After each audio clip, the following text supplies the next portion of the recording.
বাংলাদেশ দল এশিয়া কাপের ফাইনাল খেলতে পারত, তবে পাকিস্তানের দেয়া 135 রান চেস করতে পারেনি।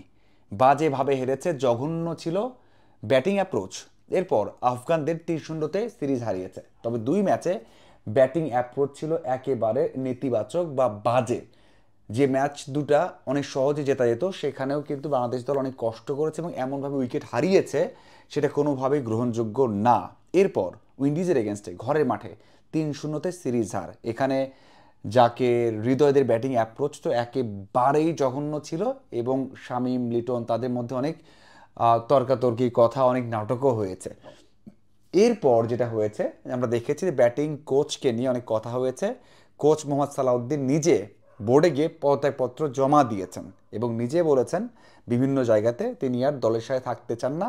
কারণ হচ্ছে তিনি আর এই কাজটা এনজয় করছেন না। একটা জায়গাতে অভিযোগ করেছিলেন যে এত কিছুর পর তার তো কোনো দোষ নেই, মানে নিজে বলেছেন তার দোষ নেই, কিন্তু বোর্ড তাকে কোনোভাবেই ব্যাক আপ দেয়নি, বোর্ড কিছু বলেনি। এত কিছুর পর একটা সিরিজ শেষে আবারও শোনা যাচ্ছে বা নিশ্চিত হওয়া গেছে যে কোচ মোহাম্মদ সালাউদ্দিন দলের সাথে থাকছেন। ঘটনাগুলো একটু খেয়াল করুন। দল বাজে করছে, অ্যাপ্রোচ চেঞ্জ হয়নি, একটা সিরিজ জয়, আবারও দলের সাথে থেকে যাওয়া। আমি বলছি না রাখা যাবে না, হ্যাঁ, আপনি বিশ্বকাপের আগে যদি কোচ চেঞ্জ করেন হঠাৎ করেই হাই প্রোফাইল কোচ পাবেন না। এই যে কোচ পাবেন না এবং কোচ মোহাম্মদ সালাউদ্দিন না থাকলে সেই জায়গায় কাজ করবেন কে? মোহাম্মদ আশরাফুল মাত্র জয়েন করেছেন, একা এত বড় লোড নিতে পারবেন না বিশ্বকাপের মতো জায়গার জন্য। যেহেতু কোচ মোহাম্মদ সালাউদ্দিন তৈরি হয়ে গেছেন, দেশে বিদেশে ট্যুর করেছেন, তাহলে তাকে রাখাটাই বেটার। তবে যেভাবে থাকছেন এটা, এই অ্যাপ্রোচটা কোনোভাবেই আদর্শ না। আপনার কি মনে হয় যে আপনি আয়ারল্যান্ডকে সিরিজে হারিয়েছেন বলেই আপনি থাকবেন? অনেকে বলছেন যে আয়ারল্যান্ডের বিপক্ষে বাংলাদেশ দল যেমন খেলেছে, অনেক ভালো খেলেছে, এমন অ্যাপ্রোচ দেখা যায় না। প্রথম ম্যাচ তো হেরে গেছে টি-20-তে। দ্বিতীয় ম্যাচে ব্যাটিং অ্যাপ্রোচ দেখেছেন? যে ম্যাচটা আরও আগে যেতে যায় সেটা কত কষ্ট করে জিতেছে বা হারের পর্যায়েও চলে গিয়েছিল। তারপরেও বলেন ব্যাটিং অ্যাপ্রোচে পরিবর্তন এসেছে? একেবারে না। আগের থেকে একটু পরিবর্তন হয়নি, আগের মতোই বাংলাদেশ দল আছে। তাহলে কেন হঠাৎ করে এই চেঞ্জ? বোর্ড কি চিন্তা করলো হঠাৎ করে? আগে যখন এই বোর্ড চিন্তা করেছে ওই যে ওডিআই ম্যাচটা, সুপার ওভারের ম্যাচটা যেখানে শান্তকে নামানো হয়েছে ইমোশনালি, এরপরে বোর্ডের বেশ কয়েকজন কর্মকর্তা সিদ্ধান্ত নিয়ে ফেলেছিলেন যে মোহাম্মদ সালাউদ্দিনকে এইচপিতে পাঠানো হবে, সেখানে হেড করে তাকে দায়িত্ব দেওয়া হবে। যদি সালাউদ্দিন পদত্যাগ না করতেন বোর্ড থেকে সরিয়ে দেওয়া হতো। তাহলে এত কিছুর পরে আবারও রাখা কেন? এইসব সিদ্ধান্তের কারণে আমার কথা হচ্ছে মোহাম্মদ আশরাফুল থাক, সালাউদ্দিন থাক, তাদেরকে ব্যাক করতে হবে ভাই। কোচ, ক্যাপ্টেন সবাইকে ব্যাক করতে হবে। যদি খারাপ করে থাকেন, যদি আমরা একটা সিরিজ পরে রেখে দেই, দায়বদ্ধতা কোথায়? আগের সিরিজগুলো কি কখনো জিজ্ঞাসা করা হয়েছে? বোর্ড কি কখনো জিজ্ঞাসা করেছে? আমার কথা এইখানে, জবাবদিহিতা কোথায়?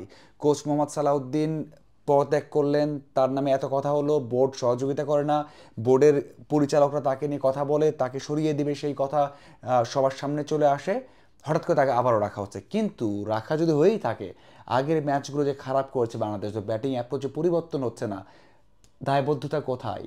জবাবদিহিতা কোথায় আছে কি?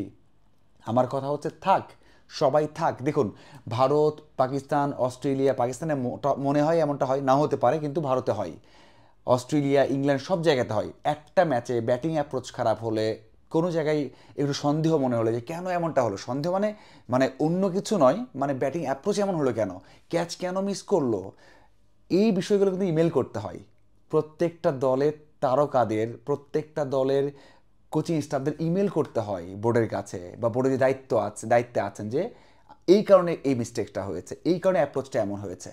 বাংলাদেশে এত বড় ঘটনা ঘটে গেছে, এশিয়া কাপের ফাইনাল উঠতে পারেনি, বাংলাদেশের মাটিতে হোয়াইট ওয়াশ হয়েছে, একটাবার কেউ জিজ্ঞাসা করেছে?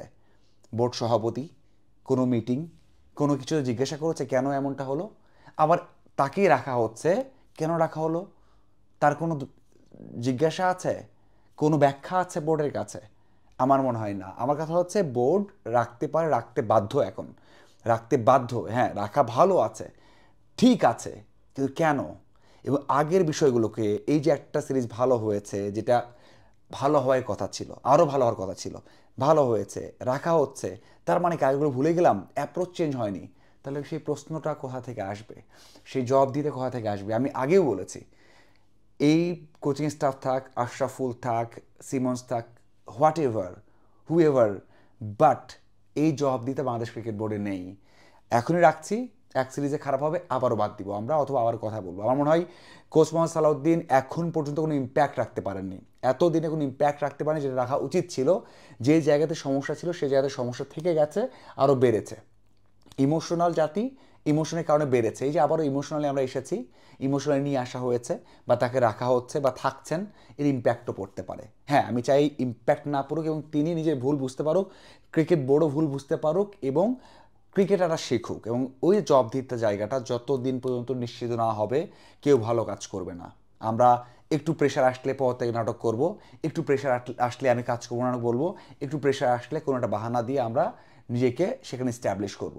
এভাবেই চলছে। এবং সবচেয়ে বড় কথা হচ্ছে এভি ডিভিলিয়ার্স বলেছেন যে যে কোনো জায়গাতে, কোচিং স্টাফের যে কোনো জায়গাতে যদি কেউ থাকেন ইমোশনাল, ভালো হয় না, সেই কাজটা ভালো হয় না। গৌতম গম্ভীরকে নিয়ে বলেছেন, কয়েকদিন আগে একটা ইন্টারভিউ দিয়েছেন। এই জায়গাতে আমরা পুরোটা ইমোশনাল কাজ করি, ইমোশনাল কাজ করি। আমি বিশ্বাস করি মোহাম্মদ আশরাফুল, কোচ মোহাম্মদ সালাউদ্দিন ভালো কাজ করতে পারেন যদি তারা তাদের বেস্টটা দিতে পারেন এবং নিজেরা নিজের প্রক্রিয়া বুঝতে পারেন, তাহলে ভালো কিছু আশা করা সম্ভব। কিন্তু যেভাবে কাজগুলো করেন, যে ইমোশনাল থাকেন, যেভাবে দায়বদ্ধতাহীনভাবে থাকেন, এটা কোনোভাবেই দেশের ক্রিকেটের জন্য, বাংলাদেশ ওই জাতীয় দলের জন্য কখনোই আমার মনে হয় না ভালো। এবং ক্রিকেট বোর্ডেরও বোঝা উচিত, যদি রাখতেই হয়, থাকতেই হয়, লং টাইম রাখতেই হয়, তাহলে বিদেশিদের মতো করে, অন্য দেশের মতো করে পেশাদার হয়ে সেভাবেই চালাতে হবে। একটা ক্যাচ মিস, সেই ইমেল আসবে। একটা অ্যাপ্রোচের সমস্যা, সেই ইমেল আসবে। একটা জায়গায় ভুল হচ্ছে, সেই ইমেল আসবে। সেই জবাবদিহিতা দরকার অন্য দেশের মতো, না হলে কখনোই ভালো হবে না, কখনোই ভালো হবে না। এবং যে কাজগুলো হয়েছে, সেই কাজগুলো যে সমালোচনা হয়েছে তা কোনোভাবে অযৌক্তিক না বলে আমার মনে হয়। আমার মনে হয় যেভাবে রাখা হচ্ছে সেটা ভালো, কারণ বিশ্বকাপের আগে চেঞ্জ করার সুযোগ নেই। এবং মোহাম্মদ আশরাফুলকেও রাখা হচ্ছে, সেই কনফার্মেশন আমরা পেয়েছি। আমি একদিন আগেই বলেছিলাম, যেহেতু আশরাফুলকে নেওয়া হয়েছে, ভালো হোক খারাপ হোক একটা স্ত্রীর জন্য বোঝা কঠিন, আমার মনে হয় তাকে 6 থেকে 8 মাস রাখা উচিত। সেই কাজটা বোর্ড করেছে, আমার মনে হয় কাজটা সঠিক। এবং কোচ মোহাম্মদ সালাউদ্দিনকে রেখেছে, এটা নিয়ে প্রশ্ন আসতে পারে এবং সামনের বিশ্বকাপটা বড় একটা ধাক্কা হতে পারে যদি ভালো করতে না পারেন।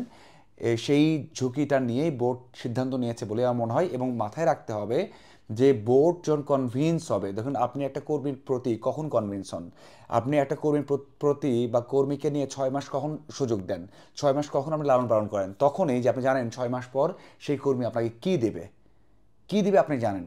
তো এই যে আপনার কর্মী কোচ মোহাম্মদ সালাউদ্দিন কী দেবে অথবা আশরাফুল কী দেবে, এটা যদি আপনারা কনভিন্স হয়ে থাকেন, আত্মবিশ্বাস থেকে থাকে, তাহলে আপনি আরও 6 মাস নেন, আরও 7 মাস নেন, কিন্তু ওই ফলটা দরকার।